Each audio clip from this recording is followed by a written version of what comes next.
I totally screwed up the beginning. That's like an allegory for our show. I didn't recall the previous watching. Greased and naked. Janitor, shaman. Spirit guide for bad action movies. Serious shit for that nerd to go through. I'm in the mood for something that's wet and also dry. Ben, for the love of oatmeal, stop. Broadcasting live from inside the power band, this is The Blah. Coming at you from Washington Dulles International Airport. I'm the Wolverine, along with Jarhigo. Good evening, ladies and gentlemen. And C-Lab Forever. Yo. Welcome to the podcast, folks.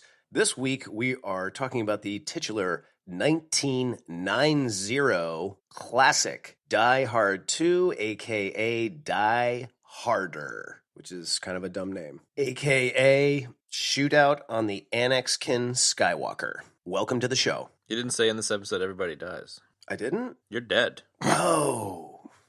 Can I do it now? How could I miss that? I didn't miss that. Did I? Yeah, you did, yeah. In this episode, everybody dies. In this episode, everybody dies. It's not I'm your host. It's I'm just a Southern lawyer. I'm just a simple Southern lawyer. Along with my co-lawyers. Jarhigo. Esquire. Good evening, ladies and gentlemen. And algorithm. Indubitably. Okay, so I totally screwed up the beginning. Welcome to the show. We fixed it. Let's move on.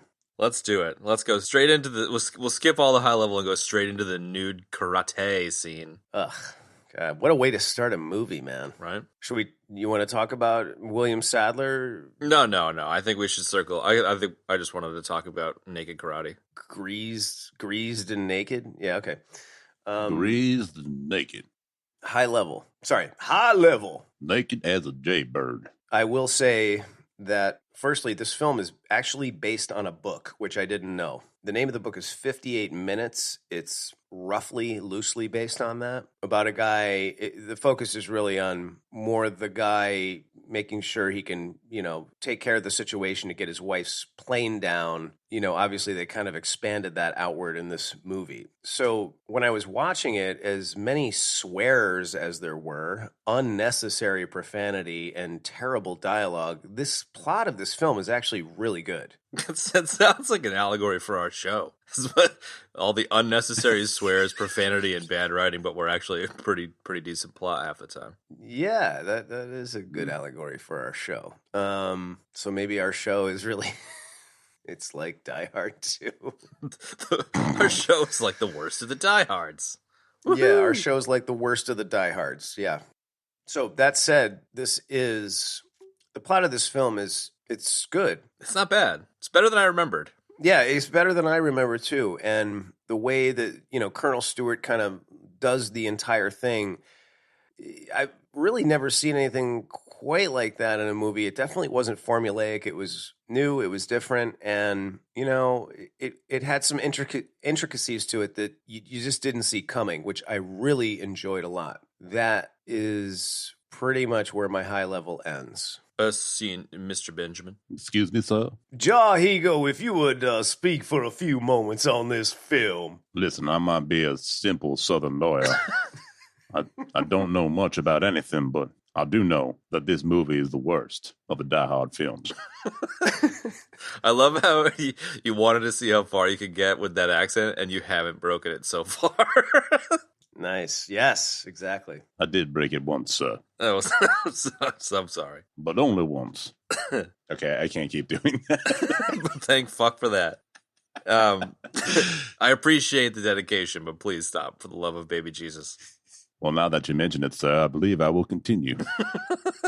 See, I found I felt a bit differently about this one on rewatch, Kev, where, I feel like the plot overall is somewhat interesting. The execution, not as much, but yeah, I feel like one of the major failures is it kind of falls for its own tropes. Like, some of the great stuff about the original Die Hard got kind of doubled down on here because they thought it would just like repeat the success. And from a filmmaking perspective, I found it kind of like it just wrung it dry a little bit too much. But oh, absolutely, no question about it. Definitely better than I remember. I remember it being like really, really, really bad. But I probably saw it in the theater when it came out, or maybe just after, and haven't seen it since. So speaking of, I don't know if I actually have. I'm sure I must have seen this before, but I don't remember when. It was like a first time watch for me. Basically, it felt like a first time watch. So if I did see it, I didn't pay attention to it. I didn't recall the previous. I don't recall. Stop encouraging it, man. God damn it. Sorry. Okay. I do know Bonnie Bedelia. She's the woman that plays Holly McClane. Jesus Christ, I keep getting sidetracked here.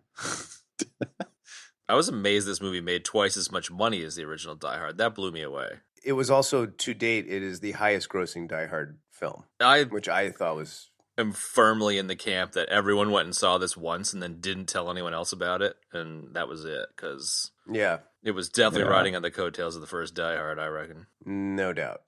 High level. No, actually, I really enjoyed it. I had a good time watching it. I was expecting much worse, and it was... I pretty much agree with everything you said, Chad, but I still found it to be enjoyable. And I don't really know, I don't know what else they would have done, but go with all the, tropes from the first movie. It's just kind of the hallmark of the series, right? Yeah. It got a little, I don't know, maybe they were trying to tie up too many loose ends, or it went into a little bit too much detail on a few things. I felt like they could have cut a little bit of the movie out and made it a little more brought the pacing to a little better of a pacing. Like a slower clip or a faster clip on the pacing? It just, there's a lot fucking going on, man. It felt like, a little too much. It felt like it had a Spider-Man 3 syndrome kind of going on, where there's just too many different, there's too many threads going on. Yeah, maybe that kind of got to me. When you said that, what jumps out at me is the McClane running down the fucking runway to meet the military plane and punch the dude in the face and then eject out. That was all pretty ridiculous and probably could have been removed without too much difficulty. Yeah. But it seemed like a constant rehashing of him being okay, I need to be in the west side now, so I'll run through these tunnels, and now I'm here, and then I'll run through the tunnels again, and now I'm here, and it's just all over the shop. And just when you think you're going to get confused, they inject, Marvin, the weird janitor, in there to, sort of guide you through it, like a spirit guide. Marvin's like a spirit guide for bad action movies or something. He's like a janitor shaman that lives in a steamy basement. Totally, man. He's rocking some pretty sweet tunes with Old Cape Cod. I completely forgot about that. Totally, man. Hell yeah. He's got tomes and scrolls and he's actually a wizard. We must consult the sacred scrolls. So I agree, but the steam tunnel wizard is a trope in and of itself at this point. Even in 1990, it's how many times have we seen this? Our hero happens into the basement and finds, the answer to everything. A wizened old or weird wizened old person who has all sorts of, behind the curtain knowledge about whatever is going on in the particular story. Who randomly finds a decrypted radio and just leaves it on his desk. Yeah, okay. How about you give me $20 for it? Yeah, there's a crisis going on, dude. That's a good time to haggle with a cop with a gun. Any more high level, or we want to get into the plot? Let's get into the plot. There's no... Yeah, let's do it, because there is no more high level. Chad, why don't you give us a synopsis? Oh, Jesus. No, you don't have to do it if you don't want to. So in the early 90s, at Christmas time, as is tradition with most military personnel, nude kung fu in hotel rooms is the tradition. Tai Chi. Yep. Yeah. Which straight up reminded me of the SpongeBob SquarePants karate episode. And a little bit of... There you go. Apocalypse Now? Apocalypse Now, yeah. But naked kung fu general dude with a standard 90s trope news montage telling you a whole bunch of details that don't really make a shit of difference because the whole movie's just Bruce Willis shooting people. True. goes to Bruce Willis, waiting for his wife to land, and all hell breaks loose with terrorists and airports and lights turning off and fucking basically like Airplane 2 kind of plot lines in a giant airplane tower, culminating in Yippee-ki-yay Mr. Falcon and a bloody wife-beater shirt on Bruno. That's basically the story. Wow. Spot on as usual. Bada bing! Well, there you have it, folks. But in haiku form, it's Bruce Willis kills people at an airport because terrorists. Like, that's basically the fucking movie, isn't it? Yeah, that's pretty much it. Where exactly do we start here? Naked karate. Oh, sorry, yeah. Naked Karate with William Sadler. William Sadler is a excellent actor. I don't know how he found his way into this film, other than a large bag of cash. But he did play a pretty convincingly psychotic Colonel Stewart. But opening the film with the oiled naked Tai Chi in the room was, a little weird. This is a bit random. And unnecessary. But kind of 90s. Yeah, kind of 90s, but immediately I thought of Apocalypse Now, and I was like, okay, so we're going to throw a little dabble of that in here. For some reason, I was meh. half expecting like the camera to pan and Patrick Swayze was there too. Yeah, right. Yeah, Patrick Swayze and his karate casuals, totally. Yeah. And then it's Bruno in a sweet sweater at the airport. Or no, parking his car with a bunch of dickhead cops giving him tickets and, dialogue-tastic bullshit. And that was the beginning, too, of the parking ticket situation in the beginning of the film is the beginning of, John McClane, just anything that's going on, he pulls his badge out. He does that so many times in the movie. Hey, I'm a cop. Come on, have a little professional courtesy here. He was just milking that. So they have all the silly airport stuff, but then they have that amazing airplane phone call between McClane and his wife, which was ridiculous. Oh, I was going to make a joke about how he's talking to his wife on the plane, and he's like, I'm thinking, put your kids with your parents, get a hotel, a little room service, a couple of Barefoot Brunos.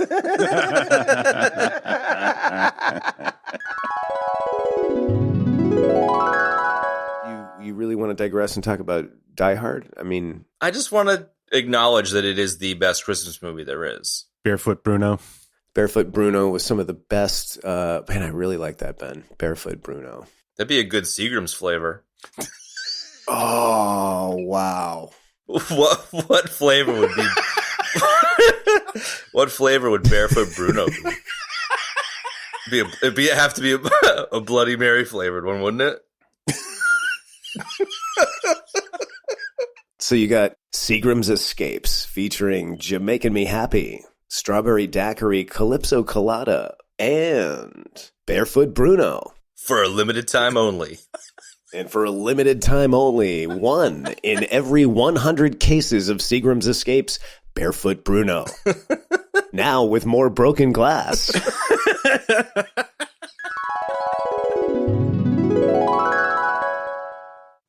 That was the first thing that leapt into my mind there. I'll just roll with that right now, because that was at the beginning of the film. That would have just been perfect. If he had said Barefoot Brunos or Seagrams Golden Wine Coolers, that would have been fantastic. Such a great place for some product placement too. I'm amazed that it never went anywhere. I know. Well, it's amazing how what a missed opportunity that was. Right. I was thinking the same thing later in the movie when the stewardess offers Holly a champagne. Oh yeah. Because she beat up Thornberg. Yeah. I thought then she should have been like, would you like a Seagram's Golden Wine Cooler? Would you like some champagne? I'm not really in the mood for champagne. Do you have any Seagram's Golden Wine Coolers? Champagne's a little dry for me. I'm in the mood for something that's wet and also dry. You know what I thought was interesting? When William Sadler's team, well, firstly, William Sadler in the airport, like he's like a pretty well-known guy, clearly, because like the reporter kind of gravitates towards him immediately. And, he's about to pull off this major heist. So it's definitely important to draw more attention to yourself by telling the reporter, yeah, I got 2 words for you. Fuck and you. Right. That was really bad. my overarching note in this movie is that the dialogue is just dreadful. Like, while the plot, like we said, the plot is good. There's some really good elements to the plot, actually. And, there's some nice twists, some interesting ideas. Annex, Skywalker, all of that. The dialogue is just dreadful. And there's just such an unnecessary amount of profanity in this movie. Like, I love a good bit of profanity like the next guy, but man, they just overdo it like a comedian trying to resell you a joke by adding more swears to it. You know what I mean? I've never experienced anything like that. Just my day-to-day life of trying to oversell my jokes with swearing. Yeah, oh, right. You're asking the wrong guy, man. I swear like a goddamn sailor. So to be honest with you, I didn't even notice. I really didn't. I also it didn't stick out at me the amount of profanity. Wow. Okay. I guess it was just me and my my Amish upbringing that found it unnecessary.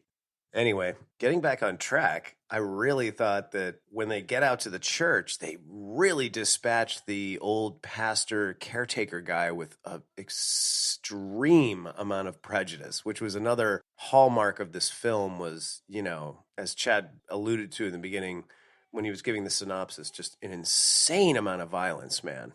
It's pretty wild. Many shots were fired. Well, they could have just taken that guy and locked him in the basement, man. I mean, my God, Yeah, I'm with you. But at the same time, it seems like so often in movies, they don't, like the baddies don't kill people sometimes. I'll just leave all these people. He's like, can you guys hold on to my cell phone for a minute? It's a little tight in my pocket. Just don't call the cops, and I'm just going to trust you guys. I'm going to leave and go and rob the bank now. Can you guys just please? It's always some dumb shit. Like, there's always you're right. A person they don't kill that then ends up going on to fucking crawl through the steam tunnels and find the wizard with the radio. Yeah. Or somehow save the entire plot of the story. Yeah. No, you're right. Actually, I retract that comment. I'm actually going to go for a retraction comment death here. I'm going to lobby for that. That's a death. I'm dead. Gail, what you don't understand is these guys are trained professionals in guns, hand-to-hand combat. You don't seem to want to accept the fact that you're dealing with an expert in oatmeal. Raisins, brown sugar. I said 2 weeks ago. Exactly. Cinnamon. Apples. Brown sugar. Spoon size.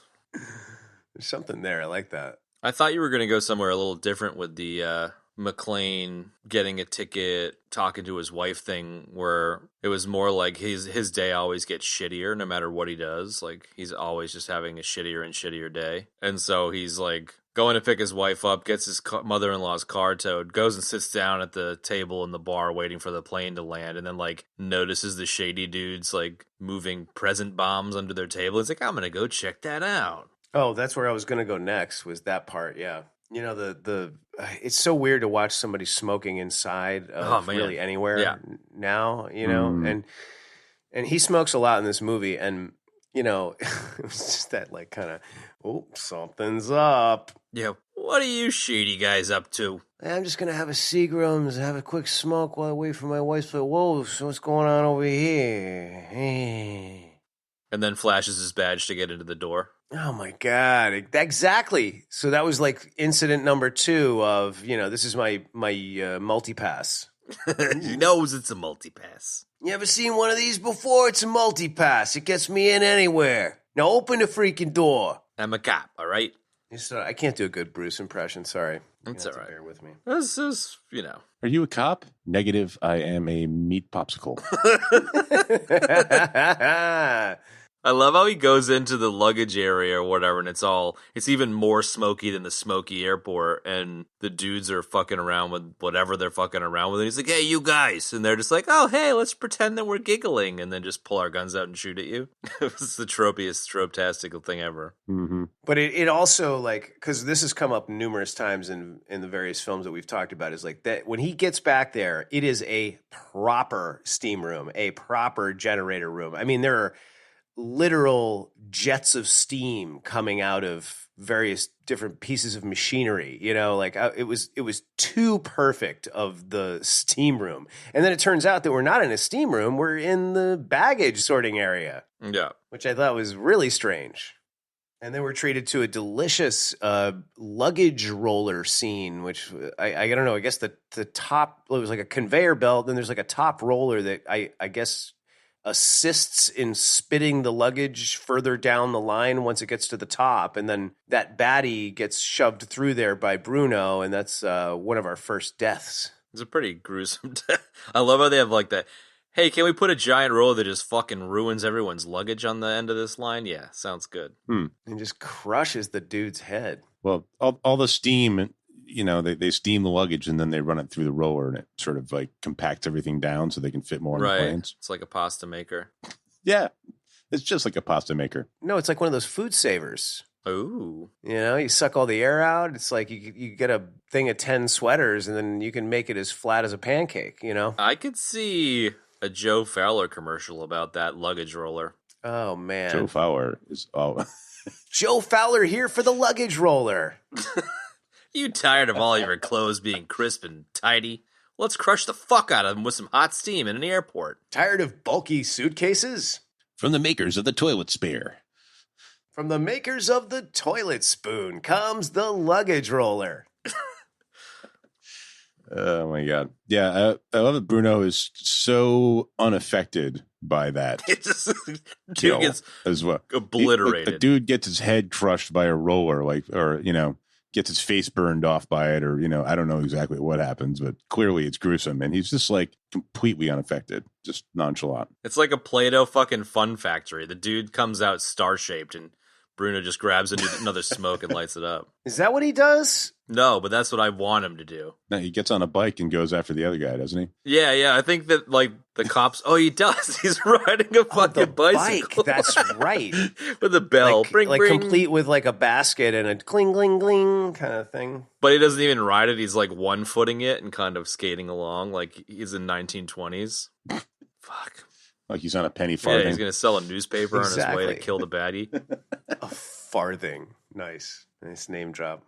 That begins like a succession of just kind of a lot of tackling into luggage piles, luggage carts, luggage. This is the luggage section of the movie, folks. But this is the Joe Fowler thing where it's like, do you need some rugged luggage? And then it's just like Bruno throwing guys through all the luggage. It's like, if you had the special, you know what I mean? Like, Kryptonite Luggage by Joe Fowler. Survives any roller or Bruce Willis action sequence. Yes, I like that. But it totally has an infomercial feel to it. It definitely. And then at the very end, I love how he gets busted and he doesn't have his badge on him. And he's like, oh, man. Where's your badge? It's on the way to Milwaukee. Or whatever. Yes, exactly. God, the one-liners in this were just dreadful. And that was like the beginning of it right there, Ben. Because pretty much next, he goes to visit our friend Dennis Franz, right? Oh, my God. Well, hold on one second. Before we get to Franz, I think it's important that we do. There's a quick cut to the airplane where we kind of get an update on what we see Holly for the first time, and we get or the second time rather, get an update on what's going on there, and that's where we get William Atherton. Yeah, that was an interesting. Like, I get it. It's funny. It's like, poke fun at the sock him in the jaw bit from the end of the first movie, but they milk that dry too. It's like 20 minutes of cutting to the airplane of. The stewardess is celebrating how much of a badass Holly is and giving her free Barefoot Brunos. Free champagne, and the stewardesses they're tag teaming Atherton and telling him basically to shut up or they're going to throw him out the plane, But it's William Atherton, and he's great, and he plays like the best dick ever. So I don't know. Yeah. Franz kind of might have him beat. He might, but Atherton plays a really irritating person in so. Atherton is fucking legendary, man. I mean, he's always a fucking prick, man. He was a prick in Ghostbusters. He was a prick in Real Genius. Totally. He was a prick in this. Biodome. But it's almost like that whole thread they made just for the sake of having him in the movie. No, I'm absolutely with you 100%. Like, they were milking that. But it just ended up like being a little too much. Yeah, exactly. I mean, we can't just have Holly and the old lady tasing each other for fun during the course of the flight. Holly and Johnny Dangerously's mom.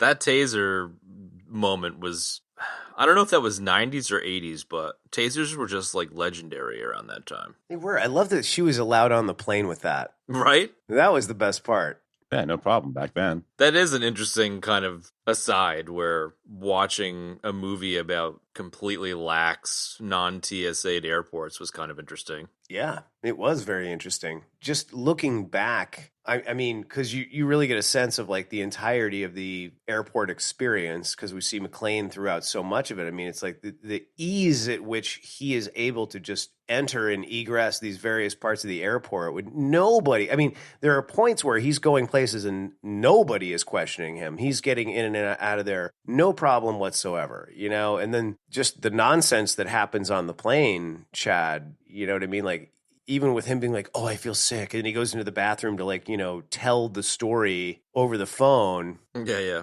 After they've told everybody to sit down. Then on top of that, Holly rolls up later with the taser and tases him. Like, I mean, it's just, yeah, no. It's funny.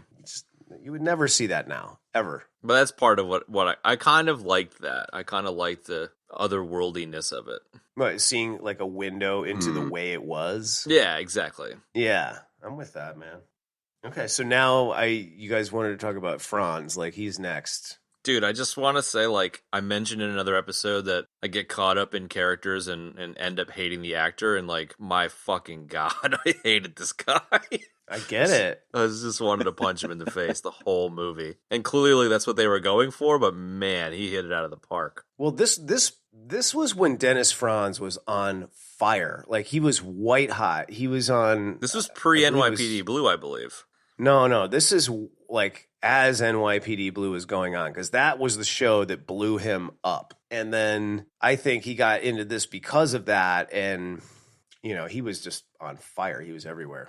If I remember correctly, I think NYPD Blue started a couple years after this. Can we get a ruling on that? Can we get a Jimmy? Hey, Jimmy, what are you doing? You getting a sandwich? Yeah, 1993, man. 1993 to 2005, role that earned him Golden Globe Awards grant. Yeah, you're right. Wow. Okay. I figured that he got into this because of that, but... Because of that, yeah, I thought so too. But then when I looked it up, I think he got NYPD Blue because of this. Aha! Algorithm, you have stumbled on something very important. I think that, you know, it also says here that I didn't even... these new circumstances have come to light. Exactly, Colonel Higo. I think that I didn't realize he was on Hill Street Blues for a couple of years, too. That was a really popular show. Anyway. Did you find Dennis Franz as infuriating as I did, Benny? Yeah, I mean... I don't know. He served a purpose. Like, yeah. McClane needed some friction, you know, like we were just saying, the guy's fucking just, you know, pretty much like going anywhere the hell he wants to in the airport, and pretty much doing whatever he wants to. So, you know, I mean, I think it was kind of necessary to have some friction there, and he was good. He definitely, you know, he was definitely a prick, just not as much of a prick as William Atherton. They're two different kinds of pricks, for sure. Like, Atherton's kind of like the yuppie out for himself. Well, I don't know. He's like out for himself, whereas Lorenzo's just kind of happy to sit behind his desk doing fucking nothing. I love that he keeps getting, you know, like McClane keeps kind of going over his head, and to successfully, that really seems to get his... Get on his goat. They definitely seem to try and make him incompetent enough so that McClane is constantly like looking like the fucking hero, you know? Calling in the fingerprints from Reginald Vell Johnson with the Twinkies and stuff. Well, he's constantly circumventing Lorenzo. Yes. Like, so Lorenzo, like, okay, so my take on Lorenzo is, all right, so you've got the trope where you have like the captain or the chief that is like always chewing out the hero who's always, you know, a screwball who doesn't follow the rules. So you got that imprint, you lay it into this movie, and then you just freaking repeat it and then beat it to death. Because that's how I felt that dynamic was played out through the entire film. And it was just, God, tiresome, man. It was like he would chew him out, then he would go run off and, like, you know, grab two tubes and make two, you know, Rambo cave torches to try to land an airplane. And then he would end up back in the office and everybody's like, McClane, you know, quit sticking your nose. And he would just chew him out with like a lot of swearing again. And that, I was like, this is dumb. That's where my terrible dialogue comment comes from. No, totally. And the thing I think that's missing from the trope is that you normally have the captain and the screwball / hard-boiled detective.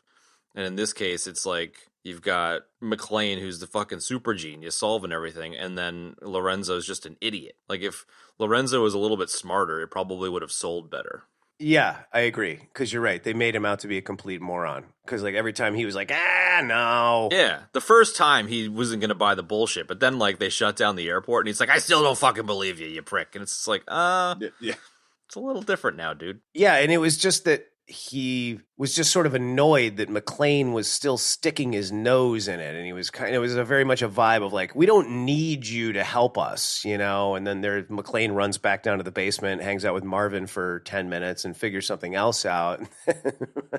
Yeah, comes back up. Rinse, repeat. Yeah, keeps getting all the accolades Lorenzo wants, I guess. He clearly just doesn't like McClane for whatever fucking reason. Right off the bat, he decides he doesn't like him, and then he just, he's the friction for the rest of the movie. Yeah, it definitely has like a toe-stepping vibe. The in the Dennis Franzi kind of space, kind of one of the next main, not in terms of like play-by-play of the movie, but just in terms of like major threads. Fred Thompson coming in as like the head air traffic control dude was interesting. We're like, oh my god, I love that. It's great, and it's also really weird having this like random dude who's like in charge of the whole airport, including security, just calling the shots like he's the fucking president of the airport or something. I liked it, but it was just kind of weird. But what was his title? Was he like the head air traffic controller, or was he like the FAA representative there, or was he the president of the airport? I genuinely, I don't know, man. The emperor of the airport. Yeah, he's like the king of the airport, man. Everyone just defers to him. All right, guys, we're gonna rack them, roll them, and rub them. Like, okay. How do you not love him? Son, the Russians don't take a dump without a plan. I could not stop thinking about that in every scene he came on. Did you guys see that the motherfucker was a senator? Oh yeah, I knew he was a senator a while ago, but yeah. I didn't know that, man. He took Al Gore's seat evidently when he became vice president. That's pretty amazing. Wow. He took Al Gore's seat. Yeah, he was a senator from Tennessee for almost 10 years. 9 years, I think it was. And he passed away in 2015. He's one hell of an airport president, I'll tell you what. He sure is. Yeah. You know what? He had not like a ton of roles, but he was super memorable, man. Like I remember when he was in Clear and Present Danger, Red October, and I never forgot him. Even in that small part, you know. He had some stupid lines in this too. I mean, this kind of segueing into one-liners for a hot minute, like when McClane is like sticking his nose in, and like, Franz is, God damn it, McClane, what the fuck are you doing here? And he's, flashes the badge, and he's like, I had a cholesterol test like that one time. I was like, what? On that Red October thing you were saying, I'd chuck a nugget in that I was going to save for later, where McTiernan was supposed to direct this, but he couldn't because he was committed to doing October. Are you serious? Yeah, the reason McTiernan didn't do this is because he was filming October. So that's pretty interesting. It would have been a significantly different movie, probably for the better, considering how awesome the third one of these is. Yeah. Wow. That's a really kind of interesting meta thread nugget there. Really, really good one, yeah. So now it's like shut down the airport. They're in the church with the fucking Death Star plans. Kind of the movie kicks off, eh? More or less. Pretty much. I mean, yeah. I would like to just quickly say that I love how he commandeers the rental car desk. Oh, yeah, totally. To use the fax machine. And then the woman behind the desk falls in love with him, and as he's parting, she's like, I don't know what you're doing later, but you want to get a drink? I was like, really? And then he says, just the facts, ma'am. Oh, that was just... I was like, come on, dude. You are so not... As he's showing her the ring. As he's showing her the ring, but just the facts, ma'am, is from Dragnet. He is so not Joe Friday. Like, the original Dragnet was really good. I mean, even the movie with Dan Aykroyd was really good. Better than this movie, man. So I was like, yeah, you wish you were Joe Friday. I'm risking a death here, but you obviously caught the pun there. I'm now risking a death, depending on what I say next. Just the FAX, ma'am. Yes. Oh, my God. Oh, wow. Did I just blow your fucking mind, dude? You just blew me my mind, and you just blew me out the window, too, dude. That is a death. Wow. Why that didn't register with me is beyond me. Yeah, that's okay. So it was like the two of you guys were like engaged in a game of Russian roulette or something. See who flinched first. Oh my God, just the facts, ma'am. Jesus Christ. It makes it 4 times worse. It does make it 4 times worse because it's like a dumb pun now. And it's a throwback to a good police show. Oh my God, man. I am quitting. You're fortunate you missed it. Yep. I'm quitting after this show, folks. So enjoy the next 45 minutes because that's all I got left. I appreciate you bringing that one up because I forgot about that. That's a silly little scene. Yeah, whatever. So there you have it, folks. Rental car and I'm an idiot. Moving right along. Are we off to the Annex Skywalker yet? Yeah, man. We're pretty much there. Yeah. So why don't we, Ben? We should talk about Leslie Barnes for a second as well, because definitely as we get into the Annexkin, only because he is a serious nerd. Is he now? Yeah. The way he spazzes out about all of like the technological aspects of what's going on throughout the entire movie. Yeah, that's the character. Sorry. Yeah, that's what he does. Like, I thought you were saying Art Evans, the actor, was like a sci-fi nerd or something, and that I just didn't know about. No, I wish he was, and I wish he was a fan of our show, or he was possibly a guest for this episode.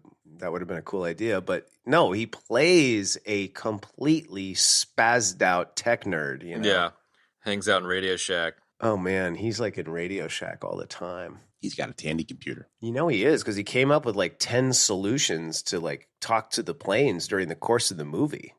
Yeah, I just love it. He's like going like he's having like a Zaphod Beeblebrox Magrathea moment with the Annex Skywalk. He's just like, the Annex Skywalk, it's got everything we need.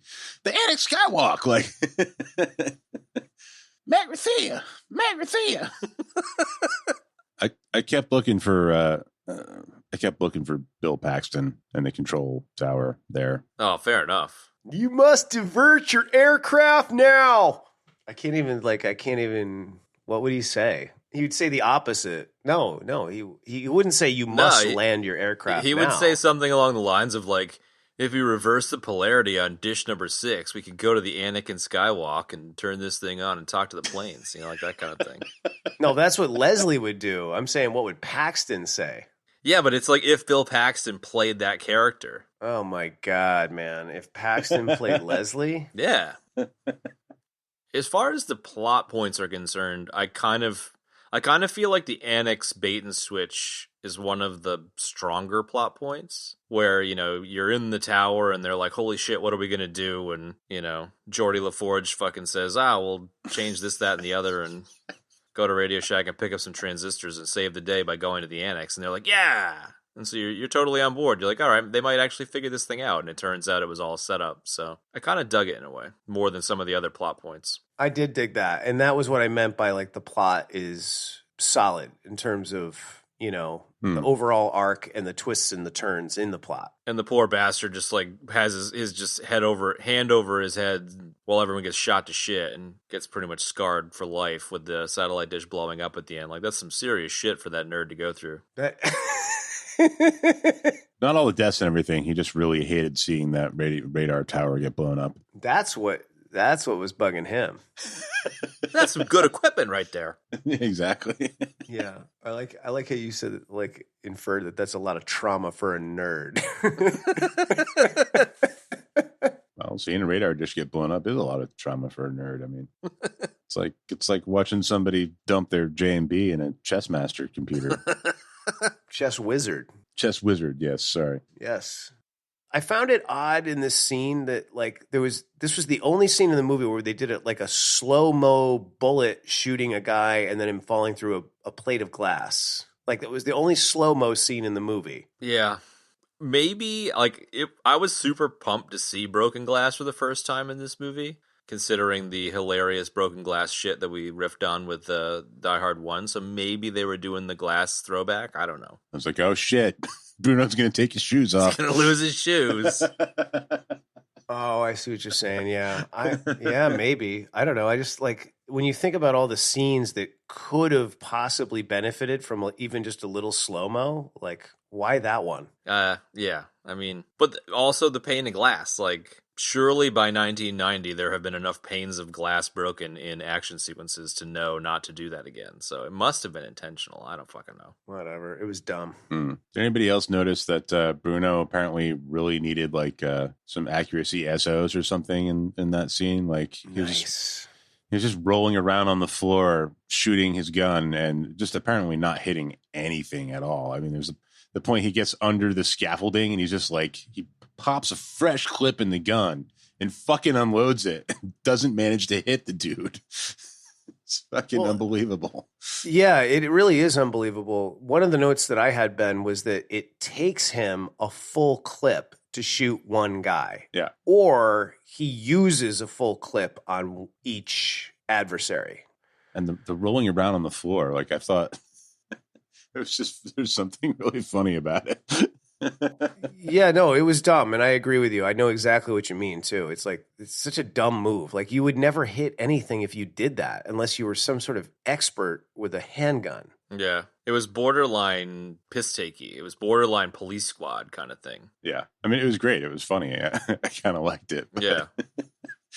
Like just it was kind of a goofy way for the action to unfold. And I do understand the need to use an entire clip to kill one of the mercs in that particular scene, played by T-1000 Robert Patrick. Damn it, man! I was saving that for later. Oh, sorry, man. No, it's fine. I mean, I actually had to rewind it to make sure it was him. I was like, what? Oh yeah, not his first film, but one of his first, and he played the T-1000 right after this. It's kind of a silly scene in execution, but the idea of the bait and switch I liked. So it's a perfect example of what you were saying in terms of good plot, bad execution. Exactly.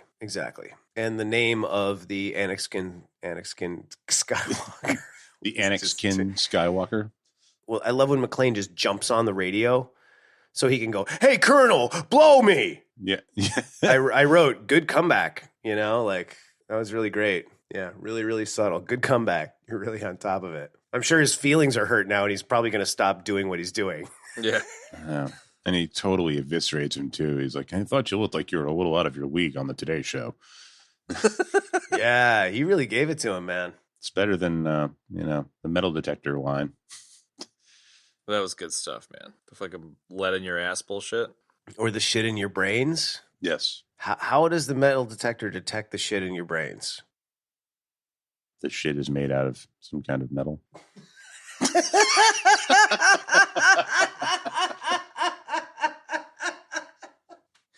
I love how he just held on to that and kept thinking about it. I was like, okay, that didn't land. And I started looking at my notes.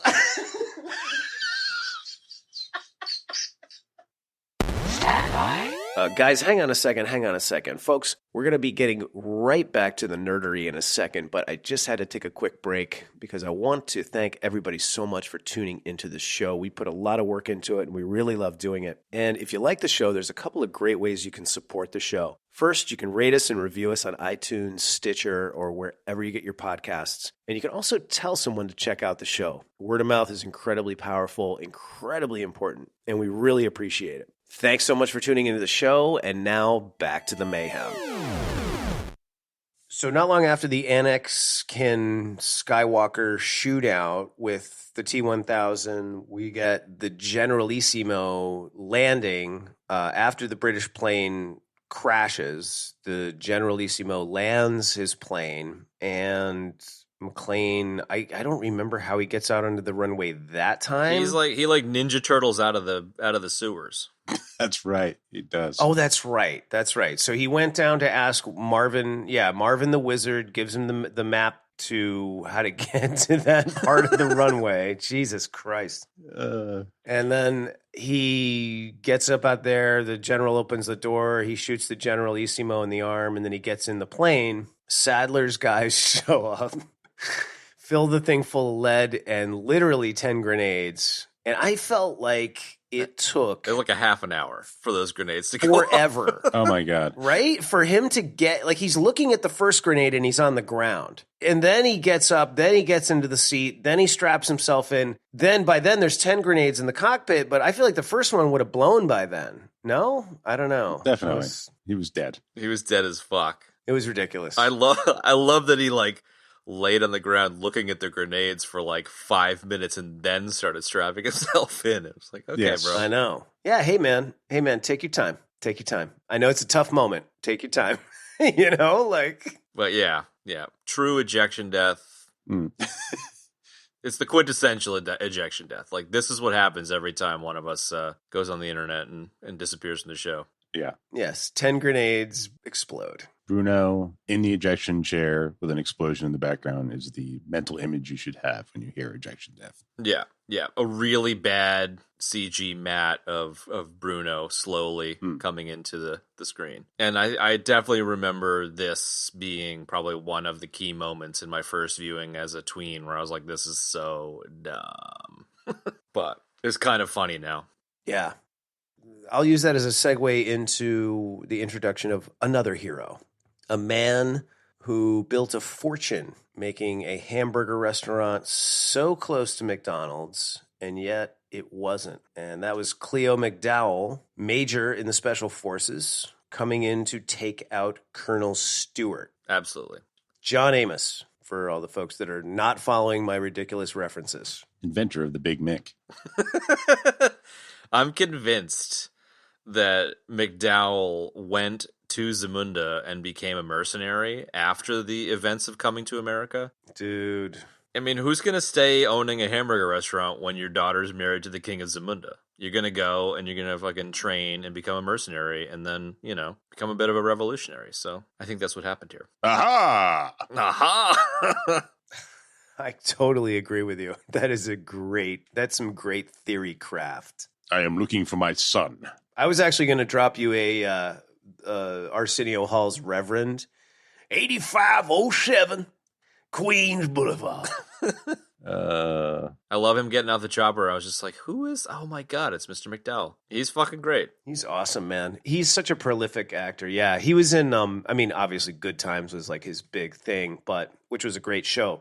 He was also in The Beastmaster, which I cannot wait to talk about on this show. Hell yeah. I totally kind of, as soon as he walked on scene and started doing his thing, I think I had a flashback to knowing that he was going to do the double cross. I'm not sure how obvious it is. Maybe, Benny, you were saying this was pretty fresh. How obvious was it that he was going to double cross out? Not very. No. I don't think it was very obvious at all. In fact, I was like, did they just decide to do that in the post-edit? Like, it just seemed weird.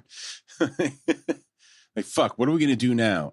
We'll make it, they used blanks. It's a double cross. Like, what? Yeah. I mean, you get the indication of it when they switch the ammo, but I didn't see it coming when I watched it when I was younger, when it came out, and I didn't notice it again this time. I was like, wait a second, man, you know? Yeah. Or rather, I forgot that it was a double cross. And then when they switched up the ammo, I was like, oh, right, they double cross him. But they sold it well, I thought.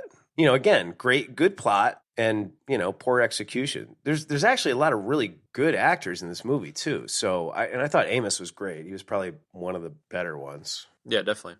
He could have definitely gone, I think riffing off what you're saying, though, like, the variety of actors in this brought a variety to it, because you could totally see lesser actors take Amos's character and Dennis Franz's character and have them be very similar, and the fact they were quite distinct, I think, was like a strength for sure. Yeah, absolutely. And ditto with Colonel Stewart. I mean, yeah, or even Fred Thompson too. Like, all of them had enough variety in there where they were very distinct. Oh, absolutely, man. And really, William Sadler, just to digress on this for a quick second, he is, in my opinion, one of the most underrated actors of the last 20 to 30 years. Everything he does, he brings like 200% to. You know what I mean? Like you watch him in Shawshank, he's so damn good, man. He was amazing as the Grim Reaper in Bill and Ted's Excellent Adventure. Totally. I completely forgot that he played that character. Well, you do forget because he's so good. You know, it's fucking like hilarious. You don't even, yeah, it's hysterical, man. He is a top-notch talent, man. And, you know, you really see that in this movie too, because he's really menacing in this movie. Like he really nails that like psychotic kind of military guy, ex-military guy who's sort of, yeah, I don't know, I want to say despotic, but he makes a good villain, period. Yeah, exactly. He makes a great villain. Yeah, he's great. So then we get more Marvin, we get the church shootout, followed by the snowmobile chase, which was pretty dope, including that ridiculous, where the hell did that Mack truck come from? I have no idea, but I love how much super flammable fuel everything is filled with in this movie. It was just excellent. Mm-hmm. The snowmobile blows up. McClane does like a, you know, oh, okay, gotta get a new one. He's got to get his crop top bloody somehow. Just to not breeze past the church scene in the sense that I would love to. There's two things. One is sharpen your icicles. The icicle in the eyeball thing was such a legendary moment for me with this one. It's definitely a moment that stuck with me throughout the years. Absolutely. I'm not sure if it's been done before, but it really, like the knife throw in Big Trouble. This one was just like a moment that I always remembered. Oh, it was great. And then a micro nugget, John Leguizamo was one of the thugs in the he was in the church, which I thought was hilarious and weird. He was. Yes, he definitely was. And we got to see Johnny Legs for a couple of seconds. Yeah. I found it amazing that he grabbed Leslie Barnes. You know, again, like, so McClane's always going off on his own. But this time, you know, they get the map out and they figure out that, you know, the neighborhood's on the edge of the airport property. And then he takes him with him this time to see, you know, to unravel his next clue that he thinks he's got going on. And one thing was, you know, he does it's like fail by beeper. Like as he's going to take out the sentry, the stupid beeper goes off, man. I was like, come on. Yeah. And then the other thing, which is a 100% Kev, is did you notice that the garbage cans were brand new at the church? I mean, they were those old school like little metal ones, but they were shining, man, shiny, brand new. I was like, okay, the kind of thing that only Wolverine would notice. It was the last thing that the dead church caretaker did. Yeah, you think maybe the church caretaker just happened to go out and buy new garbage cans that week? I don't know. I thought it was a little unbelievable. The most unrealistic part of the whole movie. Hold on. Those trash cans are way too shiny. Can somebody like just real quick like rub some grime on those things? Get a sander and kind of beat them up a little bit. Could someone go relic those fucking garbage cans for me, please? Could someone please take a few handfuls of the shredded coconut that's pretending to be snow and rub them all over the gas cans? Or the trash cans? Exactly. That snow was so fucking fake. It was hilarious. All right, so after we already talked about the snowmobile scene for a second, that's where McClane figures out that they're using the blanks.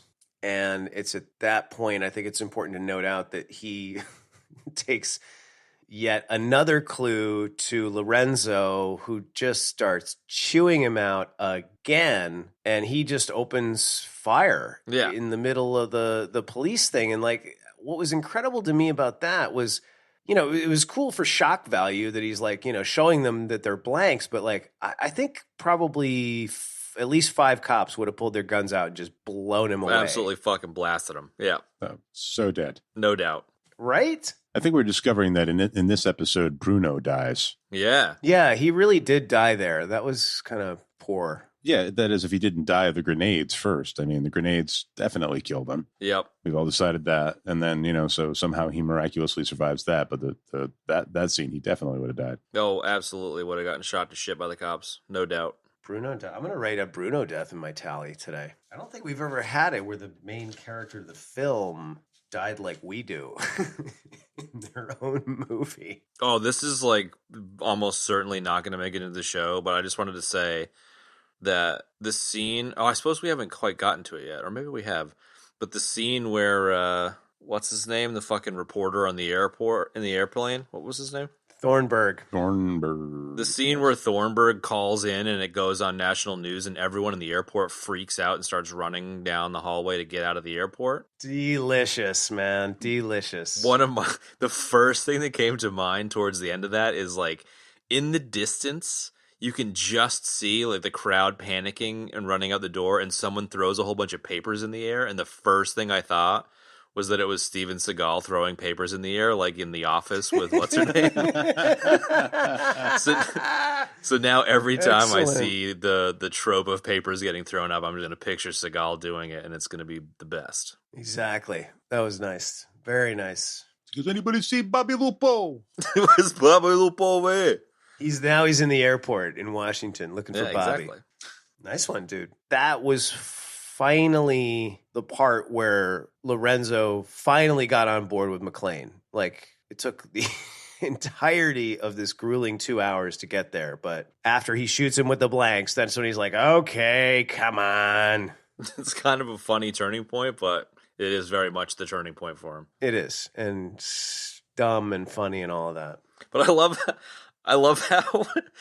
love how Lorenzo isn't on board with McClane when a fucking British airliner fucking slams into the ground, but when he shoots blanks at him, then he's on board. I know. The logic, this I read an article on, I think in The Guardian, I think from 2013 about this movie, and that was one of the things that was sort of central to the article, was how everything defies logic in this movie. Mm. And it does. Just what you said is exactly that. So once Lorenzo becomes buddies with McClane, he finally gets on board that, McClane is actually a cop who knows what he's doing. So dumb. And then we get the final climactic scene of the film, which was starts off with Lorenzo taking a phone call and getting a tip, and then before he's done writing it down, Amos is there. And he just grabs the piece of paper. He's like, "All right, let's go." Yeah, I thought that was so funny. Like, I thought that was so dumb. Like, he had no idea what he was. He could have been his wife on the phone asking him if she wanted him to make goulash for dinner. For Christ's sake. That said, though, I saw somebody on Galumpkis YouTube mentioning that I love a good Galumpki. Hey, That John Amos grabbing the paper without needing to know what the story was the one of the dead giveaways that he was double crossing, which I thought was like, okay, I could buy that. yeah, I could buy that too, but that's a little convenient. But yeah, all right. Yeah, it's a bit of a stretch. I suppose this is a transition to the reporter dude giving away the goat and everyone freaking out in the airport and Steven Seagal throwing the papers in the air because they get stuck in traffic out front, and that's how John ends up on a fucking helicopter, which is the most random thing ever. Oh my God, yes, and that's when the two brothers, the Lorenzo brothers, unite. Because we find out that the traffic cop, or the guy that gave him the ticket anyway, was the chief's brother. Then they're all sitting in the front seat of the car together, which I thought was a little awkward. And then they hit it. I'm just, because this was noteworthy. They hit a cab, and Lorenzo just jumps out. He's like, "Move this piece of shit, move this piece of shit, move this piece of shit, get this piece of shit out of here." And like, just, that's what he did. It's just dumb. Like, okay, the cab never moved. Right on. And then McClane just gets the bright idea to jump in the chopper, which is so ridiculous. Well, he's also, kind of throwing a bone to the reporter girl who, they kind of indicate throughout a couple points throughout the film, starting in the beginning, that she's just like, "I just can't get my story. Can't get a break." I just can't get my story. Everybody's kind of shutting her down. So then McClane's like, "Hey, I got an idea over here. Let me get her chopper. Hey, you want that story? Let me go on your chopper. Take me over this plane. I'm going to save the day, and you can film the whole thing." We can fight on the wing. Yeah, exactly. And then we get the wing fight. Which was pretty legit. Yeah, the wing fight was great. It's about as action movie-ish as you can get, really. I got to say, they talk about bird strike in aviation when you're flying and you get a flock of birds goes into the plane and either hits the propeller or the engines if it's a larger, kind of passenger jet. And I've never understood it to be a good situation in the sense that even a bird can bust up the engine of like a 747. So I found it pretty incredible that when a gigantic John Amos of a man goes through the engine's still fine and the plane still takes off. It's the jet fuel that really takes it down. Cleo McDowell, in a final moment of brilliance, turns himself into a Big Mick.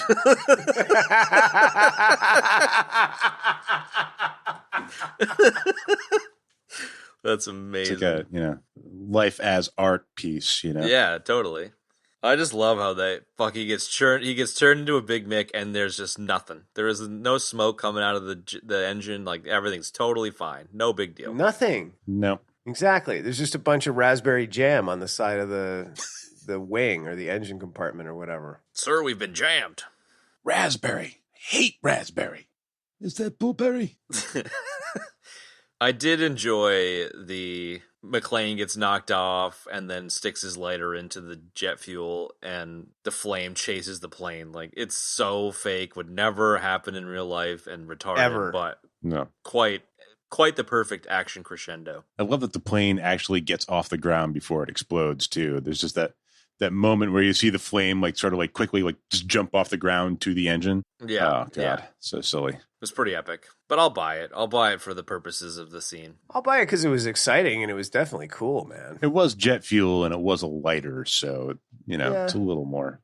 Well, I guess that there is actually a bit of a thing where aviation mechanics will throw cigarettes and stuff into jet fuel because it's even less flammable than other forms in that particular way. Evidently, is it really? Yeah, I've read something about that. So.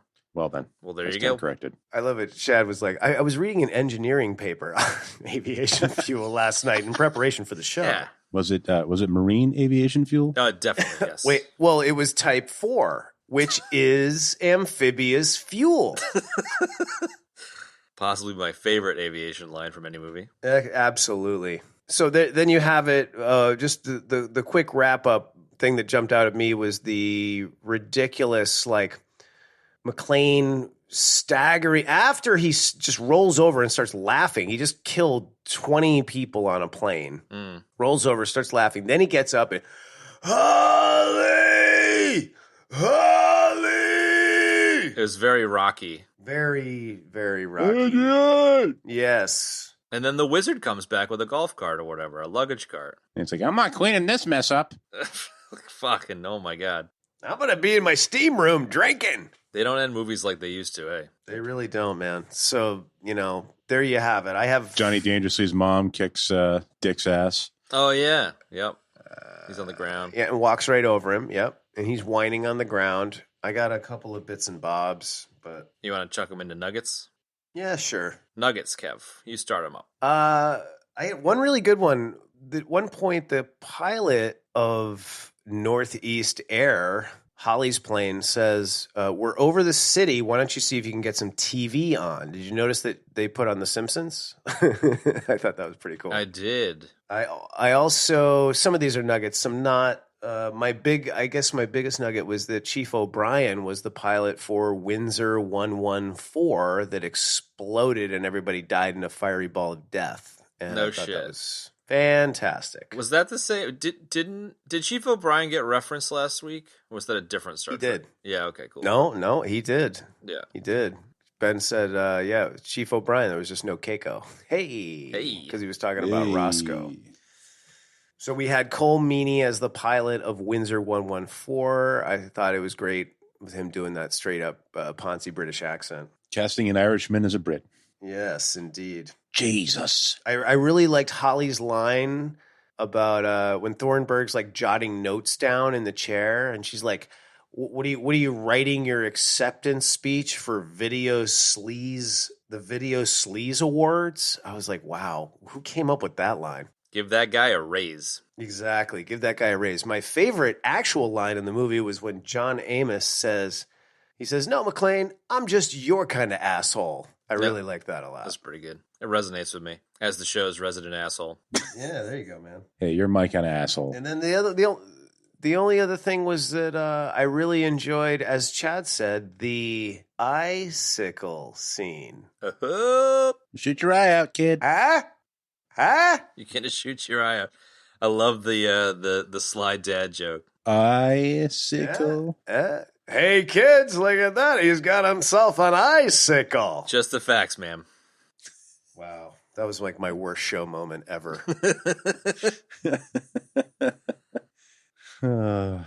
Benny, you got any nuggets, bro?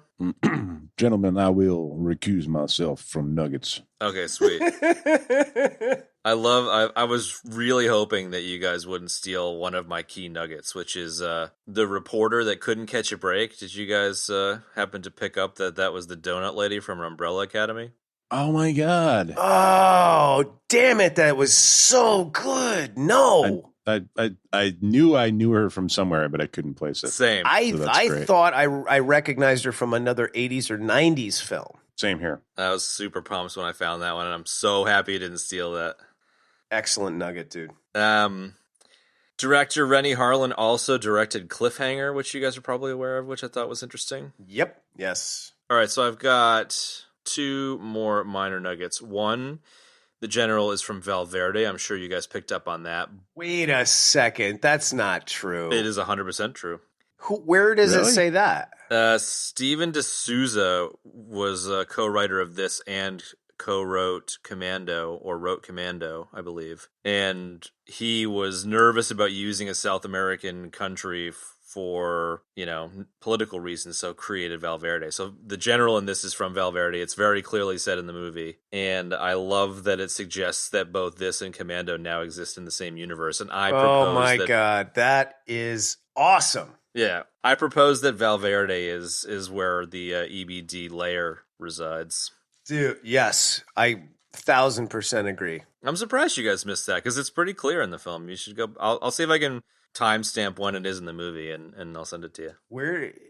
So where does I don't remember where he said that. Now I did watch this in two chunks, so it's possible that I missed it. I had some distractions as well. My vague recollection is it might be in the opening Naked Kung Fu news montage. Because there's like a bunch of news channels in the background kind of laying out some exposition. Man, you really had two giant boulder nuggets of gold. Those were really good. Cool, man. I'm glad you liked them. I got one last nugget. Tell you what, I wish I had me an 8-ball of Belverdean gold to get my day started today. Fair enough. A little pick me up, you know what I mean? I know exactly what you mean. This one probably isn't going to have as much of a thunderous reception, but Holly McClane is looking over at the lady next to her where an ad for Lethal Weapon 2 is in the magazine that she's reading. What? And both the first two Die Hard movies and Lethal Weapon series were produced by Joel Silver, and coincidentally, both Mel Gibson and Bruce Willis were considered for each other's roles of John McClane and Riggs, but turned them down, and they went to each other. Wow. That's actually pretty damn good, man. I like that. You like it? I actually have one more. Whenever you're done. Do it. Yeah, that's it, man. That was really, really good. I didn't realize that. That's a nice one. There should be a crossover movie. There totally should be a crossover movie. That would be great. That would get funded now too, man. All that anyone ever wants to do these days are reboots and remakes and crossovers. You could totally get funding for that. I know. You could. Yeah. If you can make Alien versus Predator, you can definitely make that. Fair enough, yeah. I think, Ben, that's the bar. If you can get a movie like that made, then you can get any one of these ridiculous. If you can make Freddy versus Jason, then you can make that. Yeah, exactly. I mean, they are making a sequel to Bill and Ted's Bogus Journey, 25-something years after the fact? Mm-hmm. And Sadler's reprising his role. Are you serious? Yep. Oh, man. That's gold right there. This is a minor nugget, but an interesting one, because you mentioned the fake coconut snow. They filmed in various locations for this movie, but at one point they had to use painted white cornflakes as snow. What? Yes, I thought that was interesting. That's a nugget for the empty bowl right there. Yeah, man, I'm telling you, right? We should do crossover. Hello. Hello. Well, those are some frosted flakes. Yeah, exactly. Why didn't they just use Frosted man. Flakes? It was painted white cornflakes, man. Maybe they didn't want to disrespect Tony the Tiger or something. Well, no, I think like if you look at Frosted Flakes, like they're not that white. You can see that it's still a yellow cornflake with white frosting on it. I think they needed. Yeah, but if you painted You know what I mean? cornflakes, they'd probably look like fresh, unused trash cans, and we all know how unrealistic they are, so. Hey, man, exactly. No, that's good. I like that. I didn't know that they painted cornflakes, but it certainly looked like it because it was some fake-ass looking snow in this movie.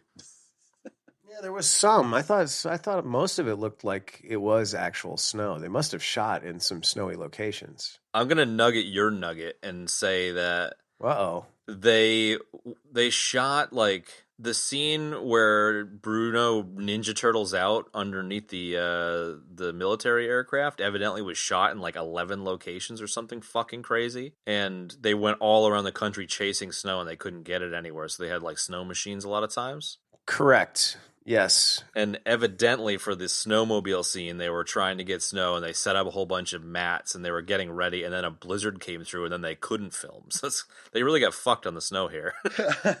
They did. You're right. And actually, I just remembered. So I'll nugget on top of your nugget on top of my nugget is that Denver was the airport of choice. They wanted to use that location because it consistently is snowy there, and that happened to be one of the mildest snow winters that Denver had in many, many years. I like it. Deaths? Yes. Deaths. I pretty much died the entire show. All right, I had a retraction death when I said something and then retracted the damn comment, and I don't even remember what it is now. I think I retracted a joke. I don't know. Let's see. Then Chad and I killed each other, almost vicious. Literally, which may or may not make it into the show. Probably not. Then we had. Yeah, I think I died of friendly fire during that one. Yeah, you did, man. Yeah, you died of friendly fire during that. That's for sure. All of our equipment was destroyed during that as well. Yeah, it was like an old Nirvana show. Exactly. I died during Just the Facts. I got so focused on Dragnet that I missed the real what of it, which was the fax machine thing. Yeah, you really died on that one, bro. Yeah. I also died when I tried to do a Tom Lennon thing about the Annex Skywalk that just fell like a lead balloon. Was that the lead in your ass or the shit in your head? Sorry, it was the shit in my head and the lead in my ass.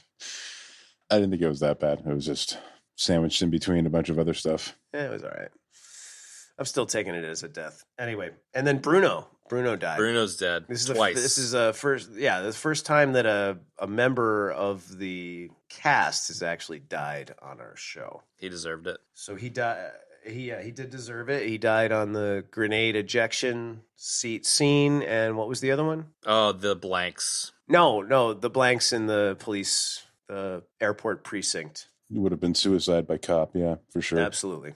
Ratings. So this one's not a strong Die Hard movie. I mean, obviously, I don't know. All the newer ones are just such piles of crap that I kind of really only enjoyed the first one, obviously, and the third one, which was Sammy Jackson, which is just fucking great. This is a borderline movie, I think. I think it would have been firmly in meh territory before rewatching this, but there's a lot of funny bits and not taking it seriously and enjoying the stupidity and even the like ejection bullshit. Like it's just funny. So I definitely liked it more this time around. It has a good fun element to it. Yeah, exactly. And as such, it kind of holds up better than expected and ends up sandwiched between two Avengers movies I couldn't put it above the first Avengers movie. I know that you guys were both, or at least Kev, I know you were a big fan of it, and it was quite down the list for me in the MCU ratings. But it is definitely better than Age of Ultron, which I didn't enjoy. And it lands at a 4.0, which barely squeaks out of meh and into borderline. So I enjoyed it. It was fun. It was funny. It's rating above Raw Deal and Out for Justice, which... Wow. I kind of think it's better than Raw Deal. Do you think that's reasonable? Raw Deal's like good in its shittiness. Yeah. And this maybe is too. This one was trying really hard to be awesome. And a sequel. Yeah. It's close. I might have misnumbered Raw Deal, really. I do kind of feel like Die Hard it's reasonable for me to put it in borderline territory, and it might just mean that Raw Deal needs to get bumped up a hair to beat it, but it's definitely better than Out for Justice. Yes, no doubt. And this and Out for Justice basically came out in the same year, interestingly enough. So there you have it, 4.0. What's considering the Valverdean connection, where does it sit against Commando? Ooh, good call. Commando is definitely much higher. Commando is a 5.4 in the Gladiator, Inside Man, Chronicles of Riddick. So it's much higher up. Wow. Okay. Very interesting. As always, interested and love hearing about how the inner workings of the algorithm and your head are. Mm-hmm. Indubitably. Indubitably. Well, I say, Jahigo, how did you rate this film? This film, despite the fact that it is trying to cram 10 pounds of shit into a 5-pound bag and some schlocky dialogue, I'd give it about 6.5. It was fun to watch. No improbability drive is offline? Well, I suddenly turned into a simple Southern lawyer just then, so... That is improbable. Is it cramming 10 pounds of shit into a 5-pound bag or 10 pounds of shit into a 5-pound head? Ooh. Indubitably, sir. Oh, thank you. Yeah, that's reasonable. Any other thoughts on that, Ben? Or, sorry, Colonel? No, sir. I'll defer to you. I was going to say a 7, and I'm actually going to stick with that. Good. The fact that it's based on a book and that it has such a good plot buoys it up quite a bit for me. The ridiculous use of swearing and the bad dialogue are what really dragged this thing down. I really should have rated it like a 5.5, but I'll stick with my 7. I actually was thinking about it at one point that, if you reworked the dialogue and, kept the action in but just did it a little bit differently, this could be a really good, serious, straightforward action movie. Yeah. That could have a lot of good, heartfelt emotion in it. Like, if you really sort of focused on him and his wife being in the plane, like, there could have been something really good there, man. Yeah, you give it to McTiernan, you probably would have had it. Same script to McTiernan. Well, yeah, you very well might have, So, at any rate, I'm going to stick with my 7. I remember... I had it in my head that this was so bad because Chad said this is universally, or you mentioned that this is sort of universally viewed as the worst of the diehards, but it had some things going for it. Yeah. They were pretty cool, and it had a terrific cast. So I'll stick with my 7. It's totally reasonable. All right, then. All right. And that's our coverage of Die Hard 2, Die Harder, the best of the Die Hard films. Hope you folks enjoyed it. A couple of quick announcements. It was David Hasselhoff's birthday the other day, and there was we posted up a really bizarre Hasselhoff meme. I would encourage you to check that out. Benny found Nugget, yes? Yes, Benny found Nugget on Instagram, so check that out because it will hypnotize you. You will be hypnotized by Hoff. Also, as we've mentioned already, the book club we are starting, Sci-Fi Book Club. We're going to be tackling the first book of the Hyperion series by Dan Simmons, so grab a copy and read it, or grab the audiobook and listen to it. We're going to be talking about that on the 20th or the 27th of August. We haven't exactly nailed that down yet. Lastly, the Rolling Stallones. Oh, the Rolling Stallones. We love the Rolling Stallones. They're fans of the show. We're fans of theirs. And they are releasing a new single coming out now. It's out now, right? Yep. Called Once Upon a Time in Hip Hop. So definitely check that out. It's yet another dope track from the Stallone-loving gang. And that's about it. Algorithm, what are we getting into next week? Pizza. Nice. Yeah, we're just going to shake it up a little. Try something different. Yeah. Trying to do something a little bit different. Should be entertaining. All right. Well, there you have it, folks. Pizza, Die Hard 2. Thanks for joining us. Join us next week. And I'll see you at another time. See ya. Good day. And that's going to wrap up this week's episode, folks. Find the show notes for this episode in your podcast app of choice or at our website, evd.fm/episodes/65. You can find us on various social media, but mostly on Instagram at EVD Podcast. So please join us there for the conversation. You can find me and Wolverine on Twitter, Jarhigo at Jarhigo on Twitter, and Algorithm at Chad Normal on Twitter. If you'd like to support the show, there's a couple of great ways to do it, folks. You can rate us, review us on iTunes, Stitcher, wherever you get your podcasts. You can also tell somebody to check out the show. Word of mouth is the best way to spread the word. Again, thanks so much for joining us. Join us next week as we talk about pizza. And we'll see you another time. Thanks.